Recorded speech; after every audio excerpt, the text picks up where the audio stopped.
Malappuram Tanur boat അപകടത്തിൽ justice Mohanan കമ്മീഷന്റെ രണ്ടാം ഘട്ട പൊതുതെളിവെടുപ്പും ഹിയറിംഗും പൂർത്തിയായി. സെപ്റ്റംബർ 10-നാണ് കമ്മീഷൻ പൊതുതെളിവെടുപ്പ് ആരംഭിച്ചത്. താനൂർ തൂവൽ തീരം ബീച്ചിൽ 2023 മെയ് 7-നായിരുന്നു ബോട്ട് അപകടം. ബോട്ട് അപകടത്തിനിടയാക്കിയ കാരണങ്ങളെക്കുറിച്ചും ഭാവിയിൽ ഇത്തരം ദുരന്തങ്ങൾ ഒഴിവാക്കാനുള്ള നടപടികളും സംബന്ധിച്ച് റിപ്പോർട്ട് നൽകാനാണ് സർക്കാർ ജസ്റ്റിസ് വി.കെ. മോഹനൻ കമ്മീഷനെ നിയമിച്ചത്.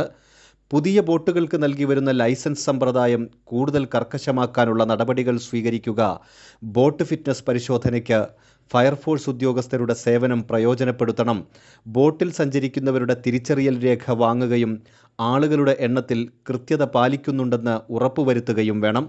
രക്ഷാപ്രവർത്തനത്തിന് വേണ്ട ഉപകരണങ്ങളും ആളുകളും ബോട്ട് സർവീസ് നടത്തുന്ന സ്ഥലങ്ങളിലുണ്ടെന്ന് ഉറപ്പാക്കുക എന്നിങ്ങനെയുള്ള നിർദ്ദേശങ്ങളാണ് തെളിവെടുപ്പിൽ ഉയർന്നത്. ഹിയറിംഗിൽ ജസ്റ്റിസ് വി.കെ. മോഹനൻ അധ്യക്ഷത വഹിച്ചു. കമ്മീഷൻ അംഗങ്ങളായ കുസാറ്റ് ഷിപ്പ് ബിൽഡിംഗ് ടെക്നോളജി വിഭാഗം retired professor doctor K P. Narayanan, commission member secretary retired ജില്ലാ ജഡ്ജി ടി.കെ. രമേഷ് കുമാർ തുടങ്ങിയവർ പങ്കെടുത്തു. കൈരളി ന്യൂസ്, മലപ്പുറം.